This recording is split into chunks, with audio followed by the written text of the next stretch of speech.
Leave in the chat box helping you meet, and let me know if you have any problems. Awesome, awesome. Good morning. If at any point, sometimes I've known that my voice go in and out, don't know why. But if for some reason, guys, that you can't hear me, just let me know and I'll try and readjust. Also, I want to apologize if you hear a little noise in the background. I am having some work done. I'm downstairs, but I'm having some work done upstairs. So you may hear a little knocking or something like that. Um, what's the other thing? If you have questions throughout the presentation, fine. You can unmute yourself or put it in the chat, and Jason will let me know because we definitely want to try to answer all your questions. And it is important to us that you have clarity throughout this presentation. Again, my name is Daniel, and I work for RBC Bank. We're actually located in the Buckhead area of Atlanta, Georgia. Been there for quite some time, and we do have a phenomenal affordable housing product that we offer the entire Atlanta metro area, including all the counties. I'm going to go over um, some of our benefits that we have throughout the presentation, but also just give you other information that'll help you along your way. Okay, so let's get started. Oops, let me share.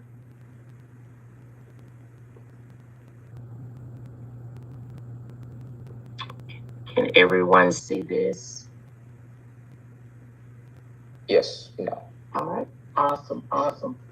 All right, well, let's get started. We do have a lot of information to share with you. So in doing this, these are a few things you want to know along the way. You want to know the housing value, the housing stock, the rental rate, and the interest rate. So I guess you say, Miss Brazil, why is that important? Some people already have in their minds the areas that they want to purchase, but you want to get with your realtor and find out what are the housing selling for doing in that particular area, just so it can let you know if it's affordable to you, that sort of thing. So knowing the value of the homes in one given particular area is important to know.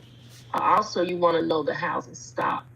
The reason, because you want to know, are there any houses available for sale in the particular area you desire to live in? The rental rates, most people are already paying rent or mortgage payment with what they're paying for rent. Believe it or not, if it's not exact, it's very close to it. And then you want to know the interest rate. So I'm going to give you nuggets as we go along. So this is the nugget. Nugget number one. In knowing the interest rates, say for an example, if you hear on the news, interest rates hypothetically have dropped to 4%. It doesn't mean that everybody get 4% on their interest rate, because interest rates are specific to individuals. And the reason being is because we determine the interest rate based on your individual credit scores and your product, the program that you're going to be using for your home purchase. So that's important. It's determined by your credit score and the loan program you'll be using, whether it's a 15-year, a 30-year, a 100% financing, or if you putting something down. That's what I mean by program or product. But it's definitely determined by your individual credit scores. Somebody with a 680 credit score will not get the same rate as somebody with an 800 credit score. So it is determined by each individual. So just understand that, because sometimes when people hear things about the rates on TV, I get a lot of calls automatically assuming that that's the rate for everyone when it is not. Okay. You want to know your rights fair housing, equal opportunity simply means that no one, and I mean no one, could ever tell you you cannot purchase a home. You have a right, a legal right to be a homeowner or to purchase. That falls up under the fair housing equal opportunity. And in that right, no one could ever discriminate against you based on race, color, religion, sex, disability, marriage status, any of these. You cannot be discriminated against based on these. When we talk about RESPA, this is all about disclosures. So let me give you a quick overview. Say, when you come to me, this is what normally happens. I answer questions, you ask questions, or you answer questions and I ask questions. Once we do that, I pull your credit. Once I pull your credit, I go through that credit report with you. I'm going to give you another nugget. Nugget number 2. If a lender pulls your credit, ask them to go over the entire credit report with you. They can't send it to you. They cannot send it to you, but what they can do is tell you what they're seeing on that credit report. Don't just allow them to give you a credit score and that's it. Say to them, tell me what else you're seeing on my credit report. Can you go over what's being reported on me?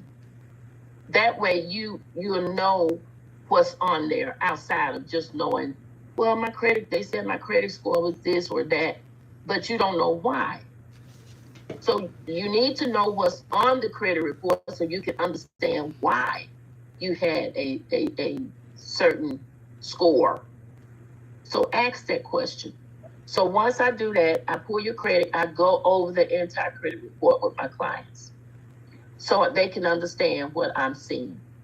If it's something derogatory like debt, like a late payment or collection or something like that on there, ask your lender to give you the contact information of that particular debtor because it's at the bottom of the credit report. That way you don't have to go try to find out who they are and what their numbers are. It's already on the credit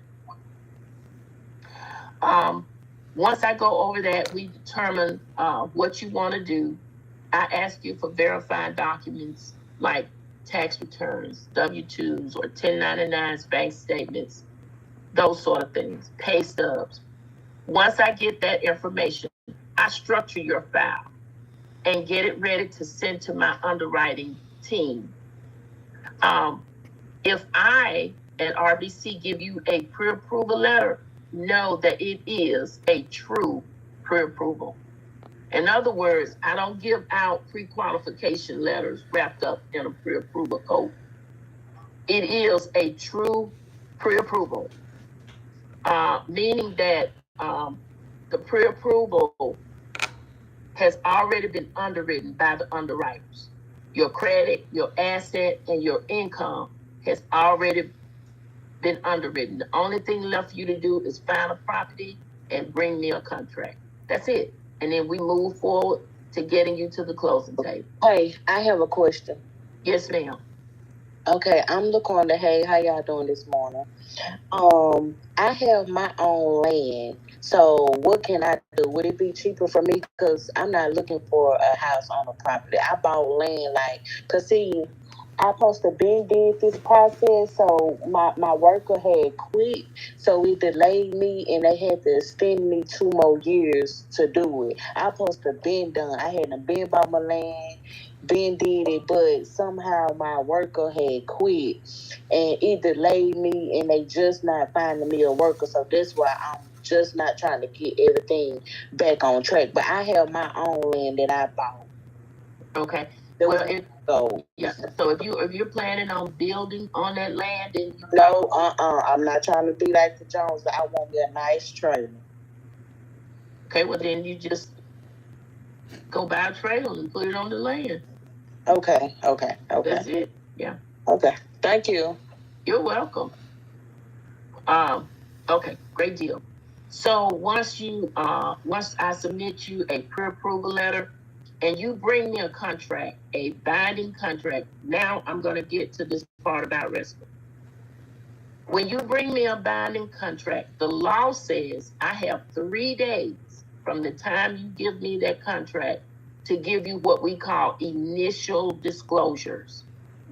That means everything that we verbally talked about, even though they're estimated numbers, I have to give it to you in writing in the form of disclosures. So those are called initial disclosures.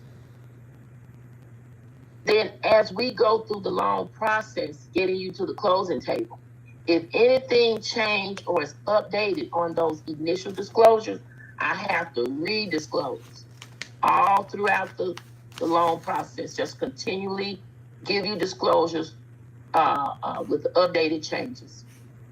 Then 3 days before you close, the law says that I have to give you your final closing disclosures. Those numbers are correct and final. Those are the same numbers you will see at the closing table. And the law says that you have to have them 3 days prior to closing, so you'll have a chance to look over everything to make sure you're okay with everything prior to getting to the closing table. So that's what RESPA is all about. I just broke it down so you better understand instead of just giving you a whole bunch of big words, okay? All right, managing your money. Someone unmute yourself and tell me if you think you need a budget. Anyone? Yes. Yes, great deal, Miss Katie. Why do you think we need a budget? Because you have to buy within your means. You don't want to find yourself struggling. That hurt. You know, I couldn't have said it better. That's it. Buy within your means. And a lot of times, that's what we do. We go outside of that box. And we load ourselves with a bunch of debt. But what you got to first keep in mind is that you have a goal. You have a vision. We like to look at D&E as well as RBC. Like to look at purchasing a home as an investment. It's not just a purchase, it is an investment. You are investing back into yourself. So you want to be able to protect that investment at all costs. And if you're not harnessing yourself with a budget, sometimes you will overspend. And now the umbrella that's supposed to be protecting your investment from the rain has been removed. So you definitely need a budget. We're going to talk a little bit about what a budget is, and we're going to give you some sites to go on to retrieve some expense tracking sheets that'll help you with your budget. And we want to always remember, when you have a vision and a goal, look at the needs versus the wants. You only want to focus on your needs. The wants have to be put on the back burner. I say a joke sometimes when I do my presentations that I went to Lowe's and Home Depot and realized that they had their red paint on sale. And so if you want red bottoms, go get their paint and just paint them red. Because guess what? You got a goal. You have a vision. You cannot put your wants before your needs when you're trying to meet a goal. Just keep that in your mind. And the budget is to help you stay in alignment. Because even when you go to the mall, if you say in your mind, I'm going to only spend X amount of dollars, I promise you, your hand swipes faster than your mind calculates. Every time. I know it does. You ever got home and say, what did I buy? That's because that hand, it just goes faster than you can calculate. But if you have a budget, only take the amount that you plan to spend. And when it's gone, hey, you'll window shopping from that point on. So you have to realign yourselves. We're going to talk about income qualifying, like how much mortgage your particular income qualifies you for. A lot of people focus only on the credit score, which is a good area.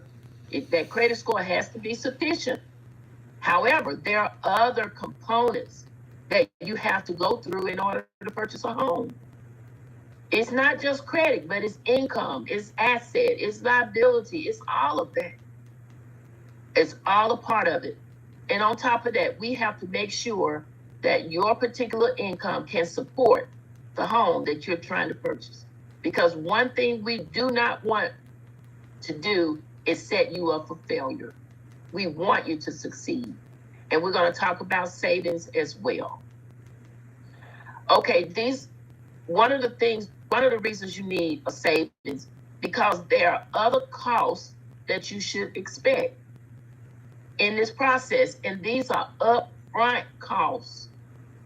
A lot of times people say, Ms. Brazil, by the time I close, I'll have it. No. We have to have this to get the pre-approval to get started.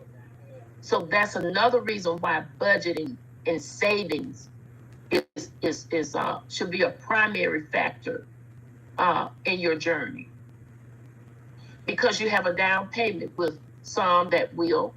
Now, RBC has an affordable housing product where if your credit score meets our requirements, you can get 100% financing, which simply means we would not even require you to have a down payment.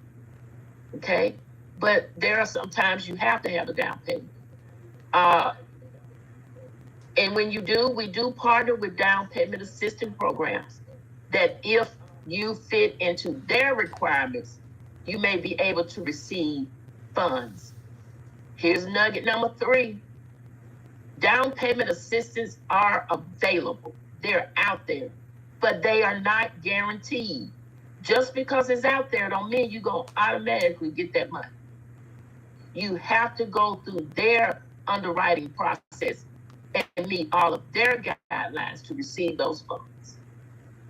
And all we can do is apply. Once you get a contract and a home, then your lender first have to be a partner to the down payment assistance program, and then I apply for you for those funds. I have a question, please. Sure, come on. If you want to pay cash for your purchase, but you still wanted some assistance with down payment and closing, are there programs that will allow that? No, ma'am, because if you have cash to pay for your home, what are they assisting you with? The down payment. Because they only allow you to have so much asset. And if you have enough asset to outright buy a home, in their minds, you don't need down payment.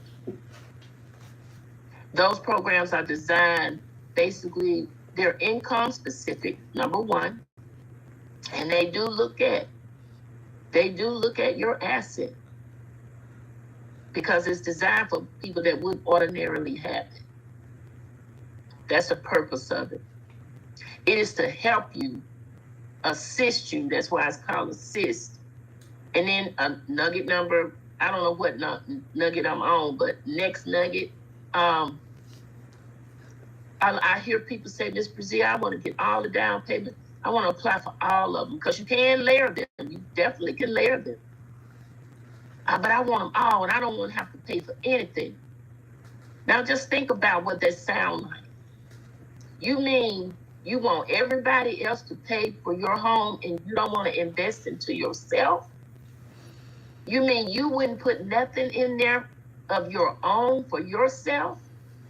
It's not down payment, I'll do it for you. It's down payment assistance, meaning they're going to assist you meet your goal. Ms. Brazil, excuse me. Sure. We have another question from Ms. Katie. Okay. She asks, do we know the average asset limit for these assistance programs? Each one of them have their own one. So depending on which one it is, when you get with your lender, they should be able to look it up and let you know right off what's the asset limit. Is there like an average limit though, like that the assistance programs stay between, or? I think if I'm not mistaken, one of them, and I'm talking off the top of my head, I know there is because I've had this to happen. But I think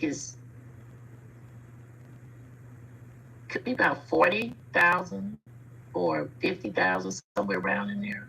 If you have that kind of money sitting around, yeah. Well, we're not talking about 10,000 or 15,000. We're not talking about that. But the participant that asked the question earlier, she was talking about buying a whole house. So I know that wasn't $15,000. So that's why I gave that answer. So, but they do look at the asset. Okay, so it's to assist you, and they, even though they have these funds, they do require you to put so much into the deal.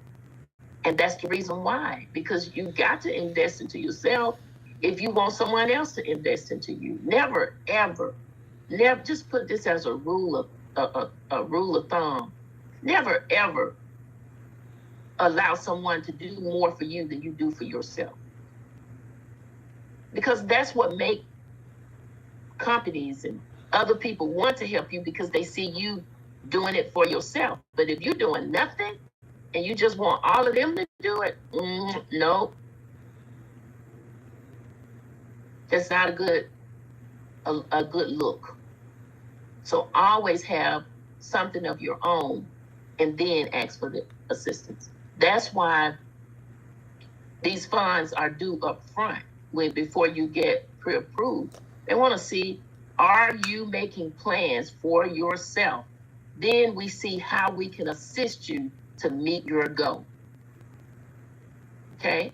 So like earnest money, home inspection, appraisal. Now, lenders don't, it's not required that you have a home inspection, but it is definitely encouraged. Okay? We do require an appraisal, and we do, look at whatever earnest money you put down and give you credit for it, because that's upfront cost. You putting that down first, and we give you credit for the earnest money. But we do require you to have an appraisal, because the appraisal gives us the value of the home. Okay? And we're not going to finance a home that does not equal to the value that it is sold for. Because no lender will finance a home if the home is $250,000 and it only appraised for $200,000. They're not going to finance a home going in flip side up. It's not wise, and you should never do it either. Okay, but home inspections, you need that, because that guy or girl could go in there and find things that you can't see with the naked eye to let you know if your home is in good condition. So that's encouraged. Okay. Closing costs. We have to see if you have closing costs already in your banking account, in your savings, or wherever you have it.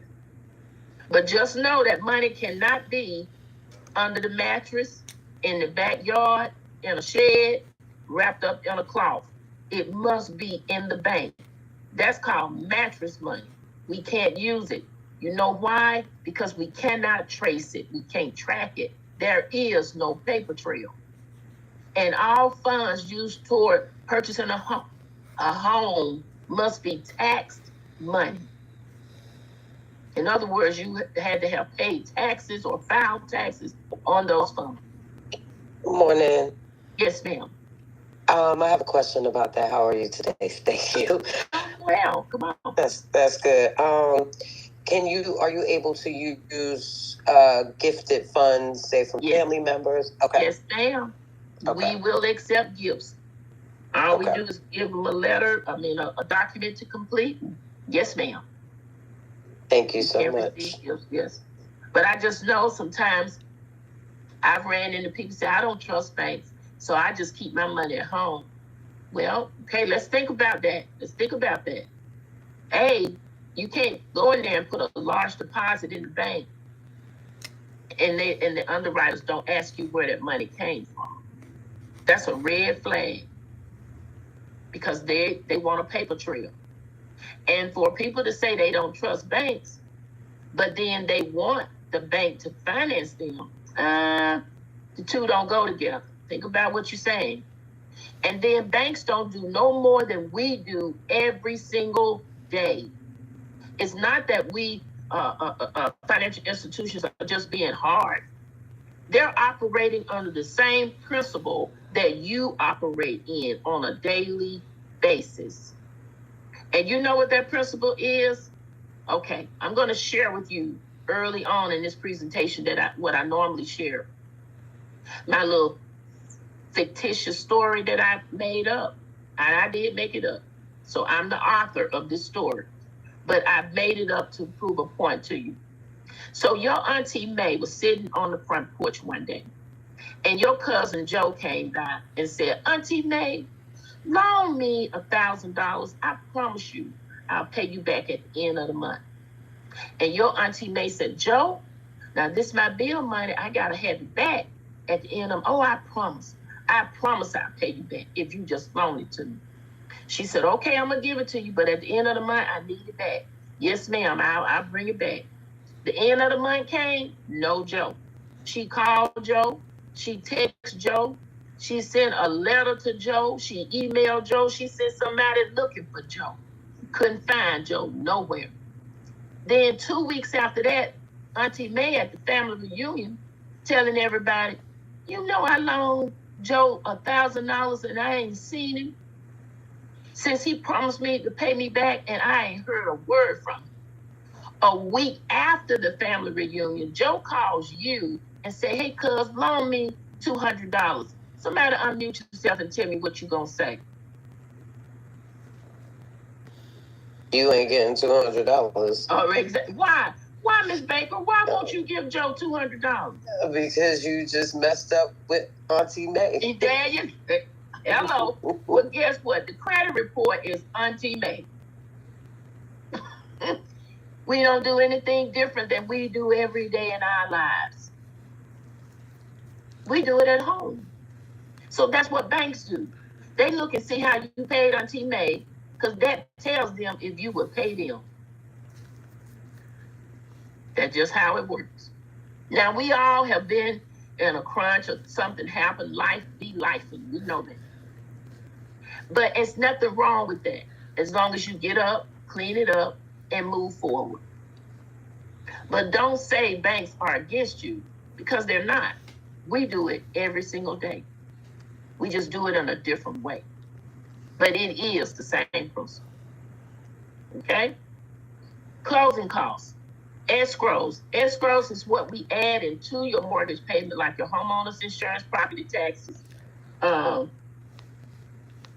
we add into your mortgage payment. So inside of your mortgage payment, it consists of your principal and interest. That's your interest rate times your loan amount. A monthly amount for that. A monthly amount for your homeowner's insurance. A monthly amount for your property taxes. That's called escrow. The property taxes and the homeowner's insurance. So every month when you pay your mortgage, you're paying so much into your escrow account. So at the beginning of ending of the year, your financial or your bank that holds your mortgage can pay your taxes and insurance for you. Because what you don't want is to have your budget set, everything going well, then all of a sudden you owe a lump sum at the end of the year that you don't have. So it's always best to escrow. Reserves. With RBC, we have two programs. Loan to values. If your credit score is 680 or greater, you can qualify for 100% financing. If it's less than 680, it needs to be at least 660, and you would have to put only 3% down. And that's when we will try to find you some down payment assistance or whatever that can help you with that. But if you get 100% with us, we require you to have 2-month reserves. If you get a 97% loan to value where you have to put at least 3% down, we require you to have 1-month reserves. So you say, what are reserves, Ms. Brazil? Reserves is, say, for example, if your mortgage payment totals up to $1,000 a month. We want you to have at least $2,000 left in the bank after you pay all of this. So we're going to add up your asset that you have in the bank, and we're going to see if you have $2,000 left. That's 2 times your mortgage payment left in the bank when you close. Now, we don't want it. We're not going to even ask you for it. You can spend it the day after closing if you want to. But the day of closing, you must have enough money saved or maybe 401k or something that will cover your reserves. Why? Because we don't want you to have to deplete your whole account to close on the loan. We want you to have some reserves left over. If you're doing a 97%, it's only 1 month of your mortgage payment. But if you get 100%, 2 months of your mortgage payment. So that's reserves. And of course, moving costs.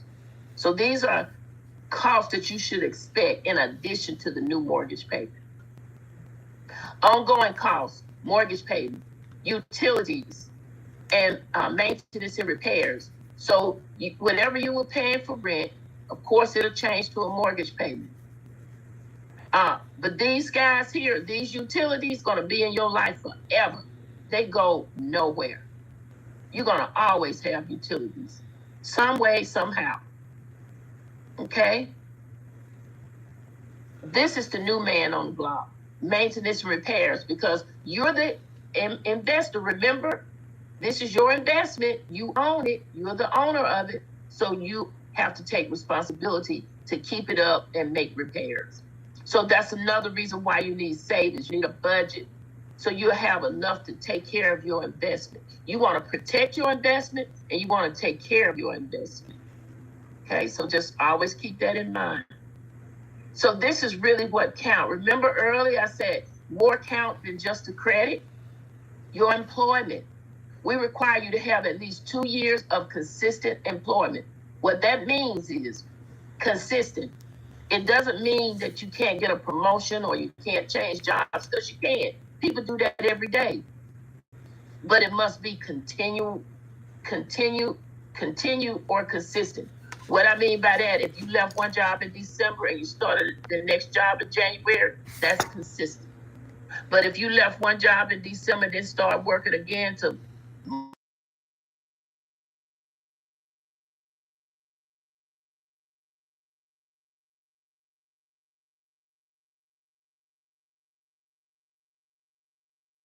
we do require 2 years of consistent employment. Income. The income must be sufficient to support the debt that you're trying, or support the home you're trying to purchase. We look at your debt to see if it's low enough, because more debt, less income. These two balance out each other. Less debt, more income. And of course, the property. The property must appraise for the value that it is sold for, because we will not finance a home flip side up. I've already shared that with you. Savings. You want to set a goal. You want to pay your savings account like you're paying a bill. You want to be prepared for what? Emergencies, because they will come. You want to put your increase in the bank. I'm not saying don't buy yourself a little something, but please, if you get a raise, if you get a bonus, if you get your income tax or whatever ship that came in, please do not view that as now it's time for me to get everything I always wanted. No, put the majority of that money in the bank, because guess what? You got to protect your investment. You don't know what emergencies will pop up. You gotta keep yourself stable, because purchasing a home is an investment. Pay yourself like you're paying a account. When you do your budget, put savings in there and put that set amount in there every time you're paid. Some people have money automatically drafted out of their check that goes straight into the savings account when they get paid, which is a great thing to do. But let me give you the downfall on that. It's not great when you get off work the same day and drive over there and get it out. Savings is savings. It's just not another place you want to put the money you spending. And a lot of times we use savings like that. So if you put it in savings, leave it in savings. Don't even look at it. But it's just something about money sitting still makes us nervous. And we feel like we got to move. But when you are an investor and you have a goal, you want to keep that money in your savings for emergencies. Okay? Okay, here, because down payment with FHA is 3.5%. They require you to have 3.5% down. Fannie Mae, Freddie Mac, like a traditional, conventional, 5%. A community portfolio is either 0 or 3%. Then you got Fannie Mae, Freddie Mac, 3%. RBC has a conventional portfolio product. Our product is conventional. And you either can get 100% financing or put 3% down. Why do you need a savings? I've already told you about the reserves. We went over that. So here, I want you to take a picture or write this down. Right here, www.powerpay.org. That's where you can go and get a spending plan. You want to complete a spending plan worksheet. It's going to help you with your budget. Determine extra cash needed to reduce or save. So you want to reduce debt or save. So some things we can do away with, like for an example, when we go get gas, you don't necessarily have to go in there and buy something. I promise you, it's the little fossils that destroy the vine. You gotta be very mindful of these little spendings that you do because they add up. They add up. You are the manager of your money. So you keep up with where your money is going. I know where every penny of my money is going because I want to be a good steward over what I have. You know, I just don't want, I hate losing money. So I watch it and make sure that it is spent well and that it's beneficial to me now and later. And if you're a bit impulsive, because I know some people are impulsive spenders, they just like the feel to spend. But when you have become an investor and you have an asset now, because your property will become an asset to you. You got to protect that. So you have to change patterns. Will become an asset to you. You want to determine which expense to pay down first. If you have a lot of debt, get the lowest one first. The smallest amount that you owe and pay it off. Whatever payment you was using toward that, add it to the next one. Now you got 2 payments on that one. Once you pay that off, add them 2 to the next highest until you come all the way up. And I'm going to tell you, it was a time back in the day having a lot of credit cards made people feel like they had it going on. It's not so. You really don't need a Belks or Lowe's or Macy's or whatever. One Visa. I have 2 visas to my name. 2. And that's it. One is small on purpose. The limit on it is $500, and I made it that way on purpose. Then I have a larger one for emergencies or large payments. You know, if something happens where I can go in and get money. But my everyday life is added in my budget. It is added in my budget. But that $500 one, that's what I use daily to buy my gas or go to the grocery store or buy my fast food or whatever. And then I try my best to get it paid off by the end of the month. But I budgeted for every penny I spent. I budgeted for it. And then I pay it off. Because guess what? If somebody get that number off that $500 card, the most they're going to get is $500. If I max the card out, the most I owe is $500. So that's how I keep myself aligned. So you want to do that, okay? And a Visa will spend at Lowe's, at Macy's, at Walmart, Target, all of them. You don't need all those cards because you got to pay interest on them every time you make a payment. I save all that money because guess what? I pay one interest on my Visa, and I go to all of them same stores. And when I go to the counter and they start talking about, do I want to get 30% off a $40 dress that I just found on sale? No, ma'am, I don't. Because I don't want you to, pull my credit to give me $12 that I know you're going to get back in interest on down the road. The dress didn't cost me $40. Why would I want 30% off of that?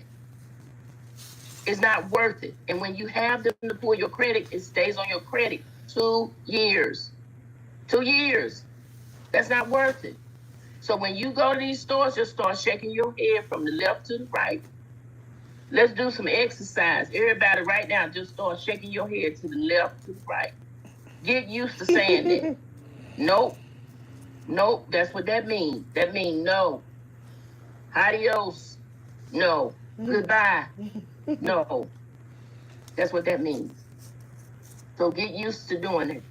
You have to know when no means no. Save yourself. Okay? That's how I've conducted myself. I will be 64 years old this year. And when I was in my 20s, I wasn't as smart, but I learned as time went on. And when you learn better, you do better. And not in a braggadocious type way, but just in a testimonial way. I do have 900 credit scores with 2 credit cards. Because all the credit bureaus want to know is, do you pay? Do you charge? Do you pay? Do you charge? That's all they want to know. That's what boosts your credit card. I don't have all of that extra weight. And I'm free. I am free. I have Yes, ma'am. Come on. What about if you already been working on your credit and they giving you a hard time and they see that you trying and you done pay like majority of the big thing that can affect your credit, but still don't want to try to help you in collection? What you do about that? Okay, who don't want to help you in collection? The people that you owe? Yes, because I've been paying on my stuff in collection for like the last year, and I gave every one of my people that I owe in collection a good bit of lump sum for tax season, and now it's like I done got it down to a little price where a credit bureau can knock it off or whatever the circumstances can be. That's what I'm having trouble with too, as well, of trying to see how can I get my stuff off my credit, and I have like receipts showing that I done paid a good bit of money on the stuff that's in collection, because the stuff that's on my credit, I wasn't even old enough. That was maybe probably like a relative, all type of stuff that could have messed up my credit and destroyed it. Right. So what you got to do is start with the smallest bill first. Pay it off. So whatever that smallest bill is, and you're making payments on it, try to pay it off. And then, like I told you earlier, take that amount and add it with the next highest bill and pay that off. Now, as far as what's still showing on your credit report, even if things have been late or in collection, first of all, if you have any debt that's in collection, you want to get it out of the collection status. That's number one. How do you do that? By calling Auntie May and making payment plans. Even if you say, hey, what can I do to get this out of collection? Can I give you $5 a month? Can I give you $10 a month? I need a payment plan to get it out of collection so I can try to get this taken care of, especially when you know it's yours. So that's number one, to get it out of the status of collection. Now, as far as late, just try not to be late on any payments. That's why that budget is so important. That's why watching your savings is so important. So you'll have the funds to make your payments on time. So once you do that and you do it consistently, that'll be fine. But just know, It's not just because you paid it out or paid it off, it's not going to fall off your credit report. It's still going to show once you pay a debt off and it's a zero balance, it'll stay on your credit report 7 years, and then the debt itself will fall off. But if you owe, it's not going to fall off if you owe after 7 years. Some people think all I got to do is let it sit there for 7 years and it'll fall off. No, not as long as you owe. But if you get it to zero balance, it will come all the way off your credit report after 7 years. But this is what'll happen. Your underwriters will see that it's at zero balance, even though it may have been late in the past. Now it's no longer late, and on top of that, you paid it off. That's a good thing to show. Even though it's on your credit report, we'll see that it's paid off, and we give you credit for that. So that's how you do that. You got to work your way to clear those things off one at a time. In other words, how do you eat an elephant? One bite at a time. And that's what you got to do. One bite at a time until you get it cleaned up. That's why it's important, these budgets that we share with you here. Okay? So this is did that answer your question, Ms. Gatter? Yes, ma'am. Okay, great deal. So this is an example of an expense worksheet, a spending plan. Now you don't have to choose one that's robust. This is a bit robust.